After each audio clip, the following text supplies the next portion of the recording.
నమస్కారం 9 TV news తెలుగుకి స్వాగతం. హెడ్లైన్ చూద్దాం. తొలి దశ సార్వత్రిక ఎన్నికలకు 62.37% పోలింగ్. 19వ రోజుకు చేరుకున్న జగన్ మేమంతా సిద్ధం బస్సు యాత్ర.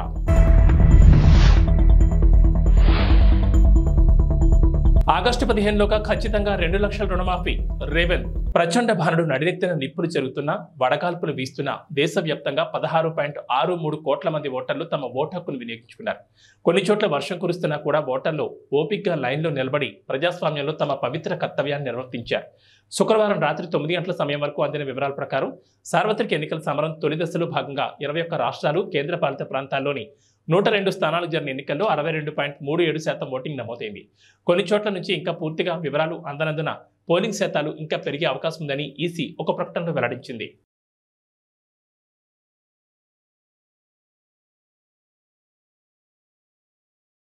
వైసీపీ ఆధ్వర్యంలో చేపట్టిన మేమంతా సిద్ధం బస్సు యాత్ర ఇవాటికి 19వ రోజుకు చేరుకుంది. యాత్రలో భాగంగా సీఎం జగన్ ఇవాళ ఉదయం 9 గంటలకు గుడిచెర్ల నుంచి బస్సు యాత్రను కొనసాగిస్తున్నారు. నక్కలపల్లి, పులపర్తి, యలమంచిలి బైపాస్ మీదుగా అచ్యుతాపురం చేరుకుంటారు. అక్కడ భోజనం చేసి నర్సింగపల్లి మీదుగా సాయంత్రం చింతపాలెంలో ఏర్పాటు చేసిన బహిరంగ సభలో పాల్గొంటారు. అనంతరం బయ్యవరం, కత్తింకోట, అనకాపల్లి బైపాస్, అస్కపల్లి మీదుగా చెన్నైపాలెం చేరుకుని రాత్రికి అక్కడ బస చేస్తారు.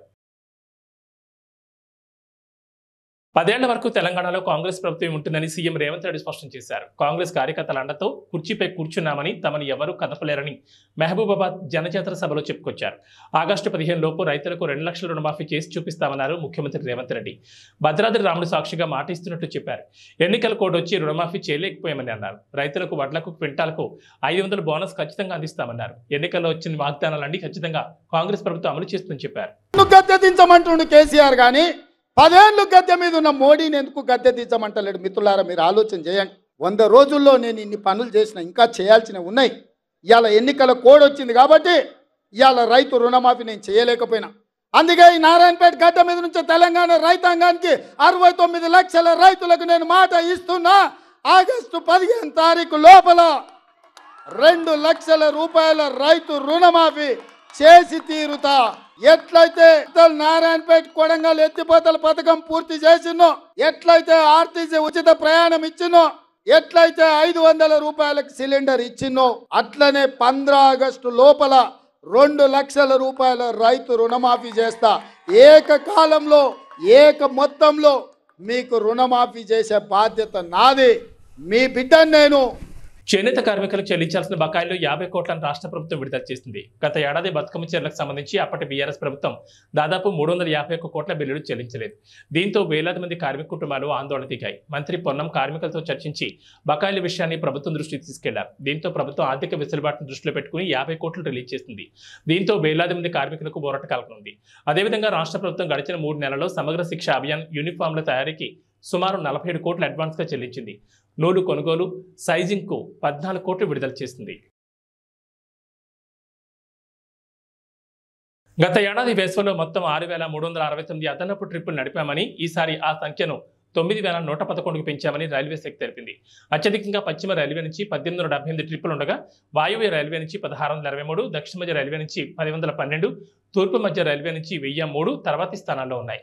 మీడియా కథనాలు, సోషల్ మీడియా ప్లాట్ఫామ్లు, railway integrated helpline number 139, passenger reservation system వంటి వేదికల నుంచి సేకరించిన సమాచారం ఆధారంగా డిమాండ్ను అంచనా వేసినట్లు రైల్వే శాఖ వెల్లడించింది. డిమాండ్కు అనుగుణంగా మరిన్ని రైళ్లు ట్రిప్పులను పెంచుతామని వెల్లడించింది. ప్రయాణికుల భద్రత, త్రాగునీటి లభ్యత, రద్దీ నియంత్రణ చర్యలు తీసుకోవాలని ఉన్నతాధికారులను రైల్వే శాఖ ఆదేశించింది.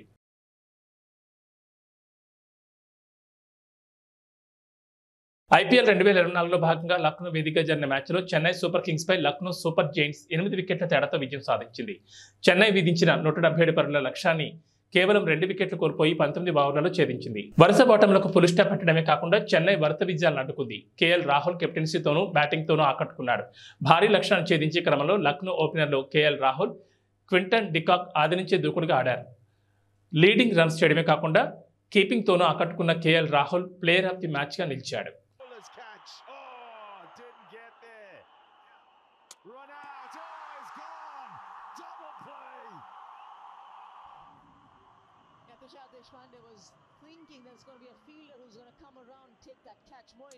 ఏపీ తెలంగాణ రెండు తెలుగు రాష్ట్రాల్లో వేసవి ప్రభావం బాగానే కనబడుతోంది. పగటి వేళ ఎండల తీవ్రత గంట గంటకు అధికమవుతోంది. సాధారణం కన్నా ఉష్ణోగ్రతలు 2 నుంచి 3 డిగ్రీలు అధికంగా ఉన్నాయి. వాతావరణంలో మార్పు కూడా స్పష్టంగా కనబడుతోంది. మధ్యాహ్నం వేళ భోజనం చేసిన తర్వాత ఎండకు జడిసి బయటకు వెళ్లడం కూడా మానుకుంటున్నారు జనాలు. 2 రోజుల నుంచి ఎండల తీవ్రత గట్టిగా ఉంటుంది. శరీరం డిహైడ్రేట్ కాకుండా చూసుకోవాలని వైద్యులు సూచిస్తున్నారు. తెలంగాణలో పగటి ఉష్ణోగ్రత గరిష్టంగా 33 డిగ్రీలు నమోదవుతుంటే రాత్రి సమయంలో 20 డిగ్రీలుగా నమోదవుతోంది. మరోవైపు గాలులు కూడా వీస్తున్నాయి. తెలంగాణ ప్రాంతంలో వేడి కూడా ఎక్కువగా అవుతోంది. గులకరాయి దాడి ఘటనలో మలుపులు తిరుగుతున్న దర్యాప్తు ఇప్పుడు విజయవాడ సెంట్రల్ నియోజకవర్గ టీడీపీ అభ్యర్థి బొండా ఉమామహేశ్వరరావు వైపు వెళ్తోందా? కేసులో ఆయనను నిందితుడిగా చేర్చే ప్రయత్నాలు జరుగుతున్నాయా అంటే ప్రస్తుతం జరుగుతున్న పరిణామాలు అందుకు అవుననే సమాధానమిస్తున్నాయి. విజయవాడ మొగల్రాజ్పురంలోని బొండా ఉమా ఇంటి వద్ద అజిత్ సింగ్ నగర్లో పార్టీ కార్యాలయం వద్ద శుక్రవారం రాత్రి హైడ్రామా నడిచింది. ఉన్నట్టుండి ఒక్కసారిగా పోలీసులు పార్టీ కార్యాలయం వద్దకు చేరుకోవడంతో అక్కడ ఉద్రిక్త పరిస్థితులు ఏర్పడ్డాయి. పోలీసులు వచ్చిన సమాచారం తెలుసుకున్న పార్టీ కార్యకర్తలు భారీ సంఖ్యలో కార్యాలయం వద్దకు చేరుకున్నారు.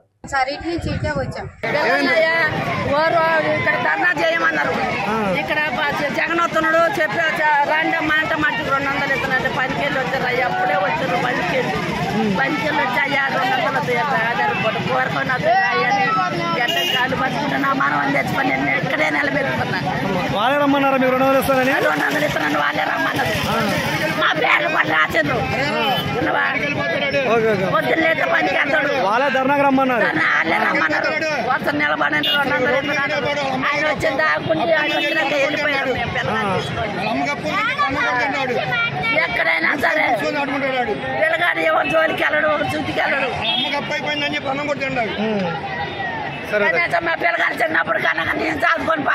జలగన్న జగన్ కు ఇదివరకు ఇచ్చిన ఒక్క ఛాన్సే చివరి ఛాన్స్ కావాలని టీడీపీ అధినేత చంద్రబాబు అన్నారు. తోపిడీ విధ్వంసమే సీఎం జగన్ నైజమని మండిపడ్డారు. అధికారం కట్టబడితే వ్యవస్థను నాశనం చేస్తాడన్నారు. గత 5 ఏళ్లలో 5 లక్షల కోట్లు దోచుకున్నాడని, దోపిడీ సొమ్మంతా విదేశీ బ్యాంకుల్లో దాచుకున్నాడని ఆరోపించారు. ప్రజాగళ యాత్రలో భాగంగా శుక్రవారం కర్నూలు జిల్లా ఆలూరు, అనంతపురం జిల్లా రాయదుర్గం నియోజకవర్గ పరిధిలో కనేకరడు జరిగిన భారీ బహిరంగ సభలో ఆయన ప్రసంగించారు.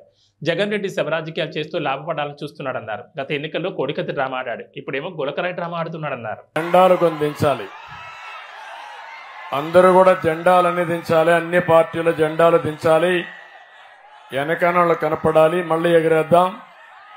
అందరూ కూడా జెండాలు కిందికి దించాలి. ఎంఆర్పీఎస్, తెలుగుదేశం, బీజేపీ, జనసేన అన్ని జెండాలు దించాలి. ప్లీజ్ జెండా దించమా.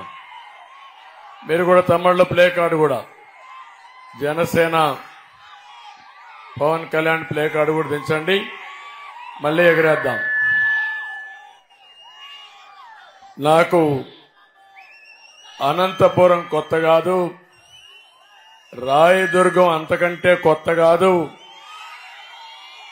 ఈరోజు నేను వచ్చింది ఎన్నికల్లో మీ అందరిలో ఒక చైతన్యం తేవాలని.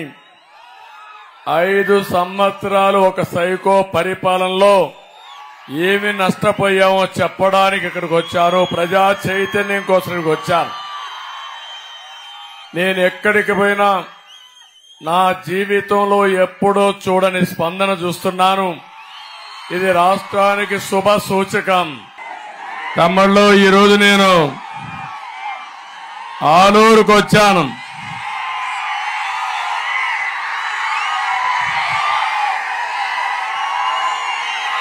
ఆలూరులో మీ ఉత్సాహం చూస్తా ఉంటే ఎన్నోసార్లు ఆలూరుకు వచ్చాను, కానీ ఇంత ఉత్సాహం నా జీవితంలో ఎప్పుడూ చూడలేదు.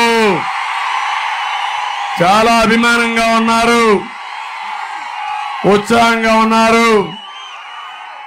ఈరోజు నేను ఒకటే మీ అందరినీ కోరడానికి వచ్చాను. ఏపీ చరిత్ర అదొకసారి తీసి పైకి పంపి పైకి ఇచ్చేయి. ఇటు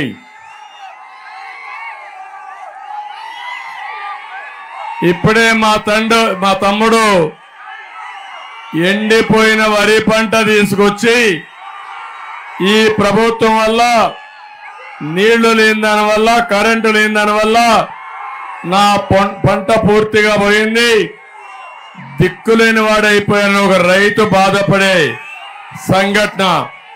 నేను ఈ విషయం కూడా మాట్లాడతాను.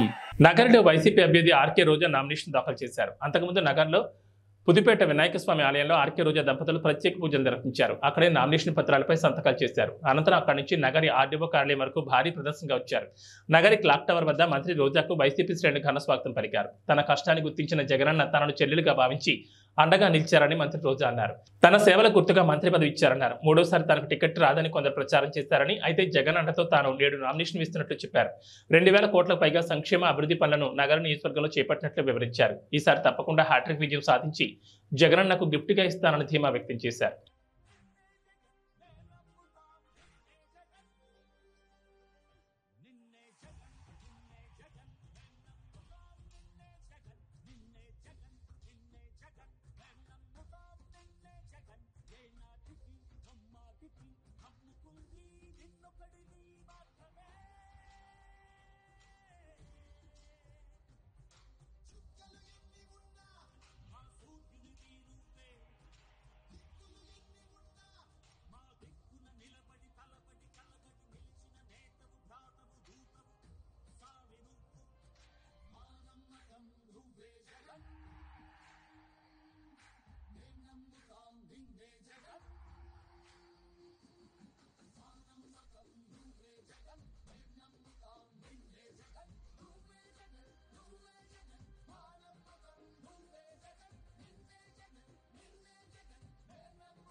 పెదకూరపాడు నియోజకవర్గంలో అభివృద్ధి చేశారంటేనే నన్ను నమ్మి ఓటు వేయండి అని ఎమ్మెల్యే నంబర్ శంకర్రావు అన్నారు. అమరావతి మండల కేంద్రంలో ప్రచారం నిర్వహించారు. ఈ సందర్భంగా మాట్లాడుతూ 2019లో ఒక ఛాన్స్ ఇచ్చారు, 2024లో మరో ఛాన్స్ ఇస్తే రాష్ట్రం మన నియోజకవర్గంలో మరింత అభివృద్ధి చెందుతుందని శంకర్రావు అన్నారు. ఫ్యాన్ గుర్తుపై ఓటు వేసి వైసీపీని గెలిపించాలని పెదకూరపాడు నియోజకవర్గ ప్రజలకు, నాయకులకు, అభిమానులకు పేరు పేరున అభ్యర్థించారు. కిలోమీటర్లు మనకోండి 7 సీ పోర్టులు తయారు చేస్తున్నాడు. అవి కనుకొస్తే మనకి ఇన్కమ్ రావడానికి ఎక్కువ అవకాశం ఉంది. ఆయన చేసే పనులు చాలా మంచి పనులు. రాబోయే రోజుల్లో మంచి ఇన్కమ్ వస్తుంది ఆంధ్రప్రదేశ్ కి. మరి ఐటీ రావాలంటే ఇక్కడ వాతావరణం క్లైమేట్ మనకి బాగా లేనప్పుడు ఇక్కడ రాదు, ఐటీ రాదు. అన్ని చోట్లకి ఐటీ రాదు. చంద్రబాబు చెప్పేది నేనే ఐటీని సృష్టించారని చెప్తున్నాడు. మరి ఇక్కడ ఎందుకు పెట్టలేకపోయారు? 14 సంవత్సరాలు సీఎం గా ఉన్నాడు. వైజాగ్ లో ఎందుకు పెట్టలేదు? విజయవాడలో ఎందుకు పెట్టలేదు? తిరుపతిలో ఎందుకు పెట్టలేదు? హైదరాబాద్ అనేది ఆయన చెప్పే మాటలు ఇవన్నీ నేనే సృష్టించాను. హైదరాబాద్ నేచురల్ గా గ్రోత్ అది. ఐటీ అనేది అక్కడ కుదిరింది, వచ్చేసింది అంతే. అన్ని రాష్ట్రాలు వచ్చారు, అక్కడ కుదిరింది. బెంగళూరు కుదిరింది, మద్రాసు కుదిరింది, పూణే కుదిరింది. మిగతా రాష్ట్రాలు కుదరలేదే. బాంబే కుదరలేదే, కలకత్తా కుదరలేదే, ఢిల్లీ కుదరలేదే. ఈయన చెప్పేవన్నీ గ్రాఫిక్స్, ఈయన చెప్పేదంతా అబద్ధాలు. మన ఆంధ్రప్రదేశ్ లో ఐటీ రావాలంటే ఏదైనా కొద్ది గొప్ప వస్తే వైజాగ్ తప్పితే ఎక్కడికి రాదు. అది అక్కడ మనకి అన్ని భాషలు వచ్చిన వాళ్ళు అక్కడ ఎంతో కొంత ఉన్నారు కాబట్టి అక్కడ డెవలప్ అవడానికి అవకాశం ఉంది. ఈ చంద్రబాబు చెప్పేది గ్రాఫిక్స్ మాత్రం దయచేసి మీరు నమ్మొద్దు. మీరు నమ్మితే మునిగిపోవడం తప్పితే ఆయన చెప్పే మాటలు ఒక్కటి కూడా నిజం లేదు. మరి మనకి ఇన్కమ్ రావాల్సిన సోర్స్ ఉన్నాయి, చాలా ఉన్నాయి. మనకి సీ పోర్ట్ ఉంది, 800-900 కిలోమీటర్లు ఉంది. అక్కడ పోర్టులు పెడుతున్నాడు. అక్కడ పోర్టు పెడితే మరి ఎక్స్పోర్ట్ ఇంపోర్ట్. జగన్ను మరోసారి ముఖ్యమంత్రిగా చేయాలని ఎన్నికల ప్రచారంలో భాగంగా వైసీపీ బద్వేల్ అదనపు సమన్వయకర్త నల్లేరు విశ్వనాథరెడ్డి అన్నారు. కడప జిల్లా కలసపాటు మండలంలోని పలు గ్రామాల్లో వైసీపీ బద్వేల్ అదనపు సమన్వయకర్త నల్లేరు విశ్వనాథరెడ్డి జరగబోయే ఎన్నికల్లో భాగంగా ఇంటింటి ప్రచారం నిర్వహించారు. ముందుగా ఆ గ్రామాల ప్రజలు ఆయనకు పూలమాలలు వేసి ఘనంగా స్వాగతం పలికారు. అనంతరం మాట్లాడుతూ రాష్ట్రంలోని గ్రామాలు సైతం ప్రజలకు సంక్షేమ ఫలాలు అందాలన్నా, అభివృద్ధి చెందాలన్నా మరోసారి జగనన్నను ముఖ్యమంత్రిగా చేయాలని కోరారు. సంక్షేమ లక్ష్యంగా పనిచేస్తూ అహర్నిశలు ప్రజల అభివృద్ధి కోసం పాటుపడే జగనన్నను మరోసారి ముఖ్యమంత్రిగా గెలిపించాలని ఆయన కోరారు. ఫ్యాన్ గుర్తుపై ఓట్లు వేసి ఎమ్మెల్యే అభ్యర్థి దాసరి సుధని మరియు కడప ఎంపీ అభ్యర్థి వైఎస్ అవినాష్ రెడ్డిని అత్యధిక మెజార్టీతో గెలిపించాలన్నారు.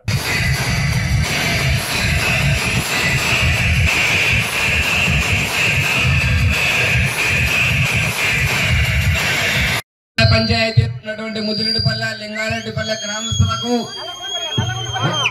నల్లగొండపల్లె గ్రామస్తులకు, వైఎస్ఆర్ కాంగ్రెస్ పార్టీ కార్యకర్తలకు, పెద్దలకు, అభిమానులకు, అక్క చెల్లెమ్మలకు, అవ్వతాతలకు, ప్రింట్ మీడియా మరియు ఎలక్ట్రానిక్ మీడియా ప్రతినిధులకు అందరికీ నమస్కారాలు.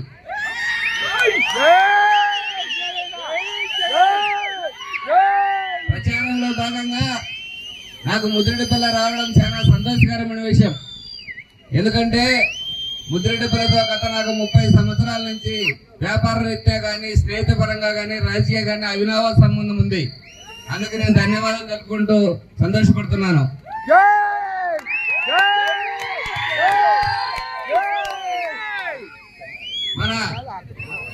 ప్రియతమ ముఖ్యమంత్రి, బడుగు వర్గాల ఆశా జ్యోతి, పేదల పాలిట పెన్నిధి మన నాయకుడు ముఖ్యమంత్రి జగన్మోహన్ రెడ్డి గారు ఏదైతే 2019లో మాటిచ్చాడు, మేనిఫెస్టోలో మాటిచ్చాడు, చెప్పిన పథకాలన్నీ మాట చెప్పకుండా మడమ తిప్పకుండా దాదాపు డైరెక్ట్ గా డిబిటీ ద్వారా 2,70,000 కోట్లు, బ్యాంక్ అకౌంట్ ద్వారా 1,50,000 కోట్లు డైరెక్ట్ గా ట్రాన్స్ఫర్ చేయడం జరిగింది. ఆ రోజు ఏం చెప్పాడంటే ప్రచారంలో భాగంగా కులాలు చూడం, మతాలు చూడం, పార్టీలు చూడం, వర్గాలు చూడం అని చెప్పి ప్రతి ఒక్కరికి పథకాలు ఇచ్చినటువంటి మన జగన్మోహన్ రెడ్డి. ఏమైనా నా వల్ల నీకు లబ్ధి చేరుకుంటే నాకు ఓటేయండి అని చెప్పిన ఏకైక దమ్మున్న వ్యక్తి జగన్మోహన్ రెడ్డి. భారతదేశంలో కూడా ఏ ఒక్క ముఖ్యమంత్రి, ఏ ఒక్క నాయకుడు కానీ నా వల్ల లబ్ధి పొందింటే ఓటేయండి అని చెప్పిన వారు ఎవరు లేరు. చెప్పినాడు ఏకైక ముఖ్యమంత్రి మన జగన్మోహన్ రెడ్డి. మన అభివృద్ధి పరంగా చూస్తే మన బద్వేల్ తాలూకాకు 2019 నుంచి 2 సంవత్సరాలు కరోనా అందరూ ప్రపంచం 450 కోట్ల చిలుకలు లబ్ధి చేరింది. డైరెక్ట్ గా అయితేనేమి, ఇండైరెక్ట్ గా అభివృద్ధి పరంగా అయితేనేమి. అందులో భాగంగా కలసపాడుకు 160, కలసపాడు మండలానికి 168 కోట్లు డైరెక్ట్ గా మనకు డబ్బులు ఇవ్వడం జరిగింది. అదేవిధంగా బ్యాంకు ట్రాన్స్ఫర్ ద్వారా 43 కోట్ల డబ్బులు ఇవ్వడం జరిగింది. నేనేం చెప్తున్నానంటే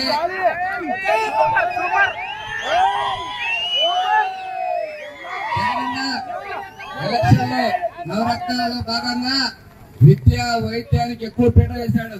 ఎందుకు వేశాడంటే విద్యా వైద్యం ఎక్కడ ఉంటే అక్కడ అభివృద్ధి బాగుంటుంది, ఆ ఇల్లు బాగుంటుంది, జిల్లా బాగుంటుంది, రాష్ట్రం బాగుంటుందని చెప్పి విద్యా వైద్యానికి వేశాడు. విద్యా వ్యవస్థలో భాగంగా మన జగనన్న ప్రతి ప్రభుత్వ పాఠశాలను కూడా ప్రైవేటు పాఠశాలలుగా తీర్చిదిద్దడం జరిగింది. ఎంతో మందికి అద్భుతంగా శానిటరీ విషయంలో కానీ, బుక్కుల విషయంలో కానీ, డ్రెస్సుల విషయంలో కానీ, మధ్యాహ్నం భోజన విషయంలో కానీ, పిల్లలు చదువుకునే విషయంలో హాస్టల్ వసతి అన్ని విధాలుగా తీర్చడం జరిగింది. ప్రపంచ స్థాయిలో విద్యా వ్యవస్థలో పోటీ పడాలని చెప్పి ప్రతి స్కూల్లో ఇంగ్లీష్ మీడియం పెట్టడం జరిగింది. అంతేకాకుండా Eiffel, TOEFL, IB, CBSE syllabus కూడా పెట్టడం జరిగింది. తర్వాత ఇంకొక పోతే ఆరోగ్యపరంగా ఎత్తుకుంటే ఇంతకు ముందు మనకు ఆరోగ్యశ్రీ కేవలం 10 లక్షల రూపాయలు, ఇప్పుడు తెలంగాణ వచ్చిన తర్వాత 25 లక్షల రూపాయలు పరిమితి చేయడం జరిగింది. ఇకపోతే ప్రతి హెల్త్ రాష్ట్ర వ్యాప్తంగా 10,000 హెల్త్ క్లినిక్లు పెట్టి ప్రతి ఇంటికి ఒక ఫ్యామిలీ డాక్టర్ కూడా ఏర్పాటు చేయడం జరిగింది. అంతేకాకుండా తెలంగాణ ముఖ్యమంత్రి అయిన తర్వాత ఏకంగా 17 మెడికల్ కాలేజీలు పెట్టి 100,000 మంది డాక్టర్లను ప్రకటించడం జరిగింది. మన బద్వేల్లో డయాలసిస్ సెంటర్ ఇన్ని రోజులు మనం ఎక్కడైనా కిడ్నీతో చుట్టూ డయాలసిస్ కోసం హైదరాబాద్, ఢిల్లీలో పరిస్థితి. ఈ రోజు బద్వేల్లో కూడా డయాలసిస్ ఏర్పాటు చేయడం జరిగింది. ప్రభుత్వ విప్ ఎమ్మెల్యే గ్రంథి శ్రీనివాస్ భీమవరం నియోజకవర్గానికి వైసీపీ ఎమ్మెల్యే అభ్యర్థిగా నామినేషన్ దాఖలు చేశారు. అయితే ఎమ్మెల్యే గ్రంథి శ్రీనివాస్ నామినేషన్ దాఖలు చేస్తున్నారనే సమాచారం ప్రజలకు తెలియడంతో ఎవరికి వారు వేలాదిగా తరలివచ్చారు. వారి రాకతో భీమవరం జనసంద్రంగా మారింది. ఒక విధంగా చెప్పాలంటే ముఖ్యమంత్రి జగన్మోహన్ రెడ్డి ప్రజా సంకల్ప యాత్రలో పాదయాత్ర చేసినప్పుడు జనాదరణ ఎలా ఉందో నేడు ఎమ్మెల్యే గ్రంథి శ్రీనివాస్ కు ప్రజాదరణ అలా ఉందని చెప్పొచ్చు. పట్టణంలో మెయిన్ రోడ్డుతో పాటుగా ఏ రోడ్డు చూసినా ఆయన అభిమానులు ఎదురేగి మరీ ఆయనకు మద్దతు పలికారు. నామినేషన్ దాఖలు సందర్భంగా ఎమ్మెల్యే గ్రంథి శ్రీనివాస్ ఉదయమే భీమవరం ఎలవేల్పు మావుళ్ళ అమ్మవారిని దర్శించుకుని ప్రత్యేక పూజలు నిర్వహించారు. ముందుగా ఆలయ పరిధిలోని వినాయకుడికి పూజలు నిర్వహించారు. అనంతరం పద్మావతి వెంకటేశ్వర స్వామిని దర్శించుకున్నారు. తనకు మద్దతు పలకడానికి ఇంటికి వచ్చిన వేలాది మంది అభిమానులతో ఆయన కరచాలనం చేశారు. పాదయాత్ర చేసుకుంటూ ఆర్డీఓ కార్యాలయానికి చేరుకుని ఎన్నికల అధికారి ఆర్డీఓ శ్రీనివాస్ రాజులకు నామినేషన్ పత్రాన్ని అందించారు.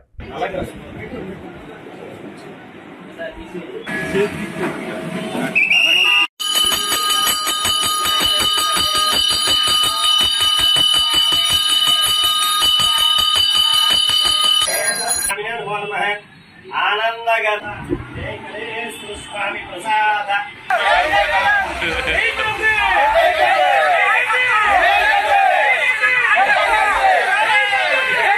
తీసుకోండి.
బాగా జరిగింది. ఫ్యాన్ ఎక్కితే అవ్వదు. ఫ్యాన్ ఎక్కితే అడ్డం పెట్టేది సరిగ్గా కరెక్ట్. భూమి మీద తీసుకోవాలి.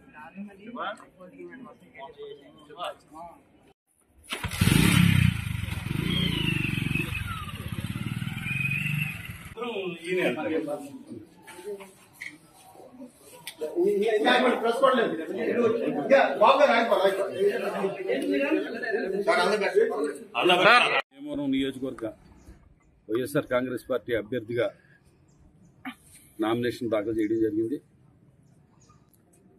2019 నుంచి 24 దాకా నా సాయశక్తుల భీమవరం నియోజకవర్గ అభివృద్ధి కోసం ఇక్కడ ప్రజలకి ఏ సమస్య వచ్చినా కూడా వారికి అందుబాటులో ఉండి వారి ప్రతినిధిగా వారి సమస్యలకి బాధ్యతను వహిస్తూ వాటిని పరిష్కరించడానికి నా స్థాయి శక్తుల నేను ప్రయత్నం చేయడం జరిగింది.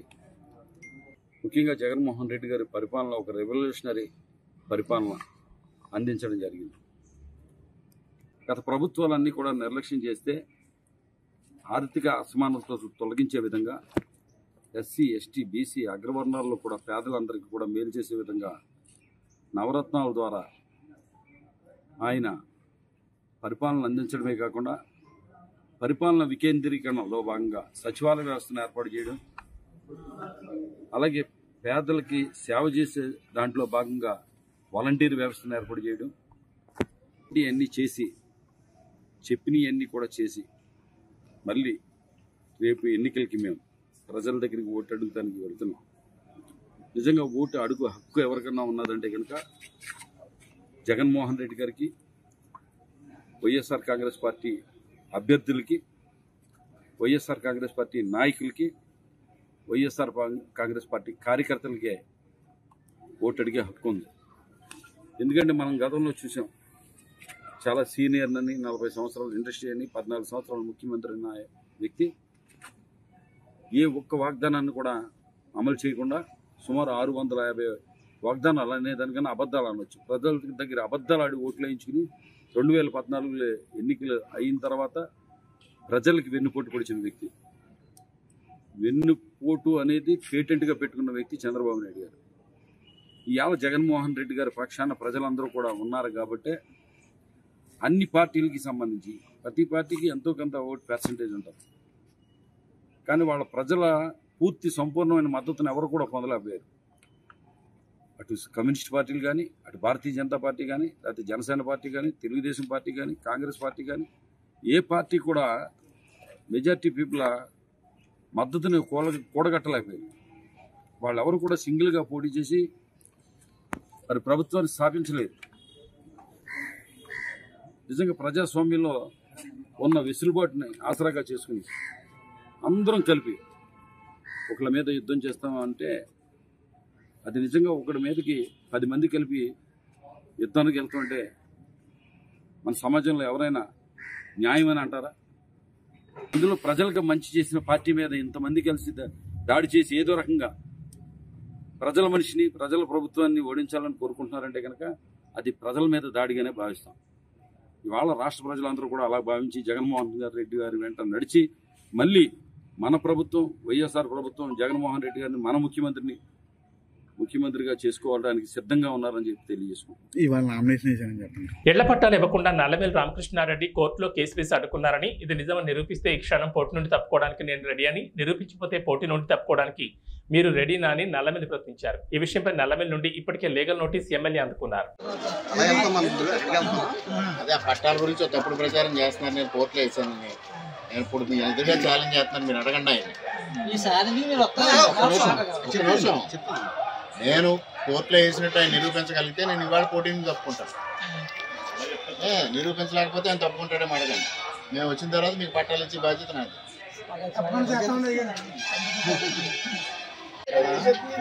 ఇవన్నీ డ్రామా చేసి పట్టాలు ఇస్తారని చెప్పడం, ఇవ్వలేరు, దానికి నాగేశ్వర గారు కోర్టుకు వెళ్ళారని చెప్పడం,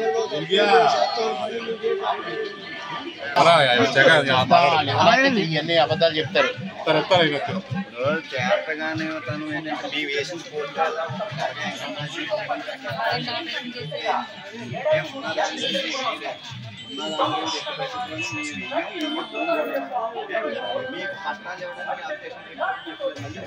హోంమంత్రి తానేటి వనిత నామినేషన్ కార్యక్రమానికి వెళ్లి వస్తుండగా రోడ్డు ప్రమాదం జరిగింది. తూర్పుగోదావరి జిల్లా నల్లజర్ల మండలం వీరపల్లి టోల్ ప్లాజా సమీపంలో డివైడర్ను ద్విచక్ర వాహనం ఢీకొట్టింది. దీనిలో ముగ్గురికి తీవ్ర గాయాలయ్యాయి. వెంటనే సామాజిక ఆరోగ్య కేంద్రానికి పోలీసులు తరలించారు.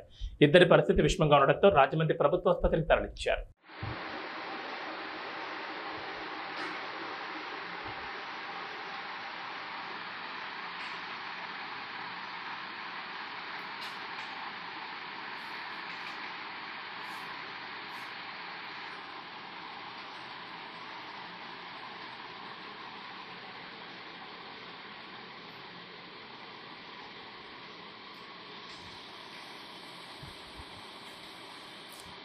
పిఠాపురంలో ఉన్న మన నిజమైన లోకల్ హీరో మన వంగా గీత మీకు మంచి చేస్తుందని ముఖ్యమంత్రి జగన్ అన్నారు.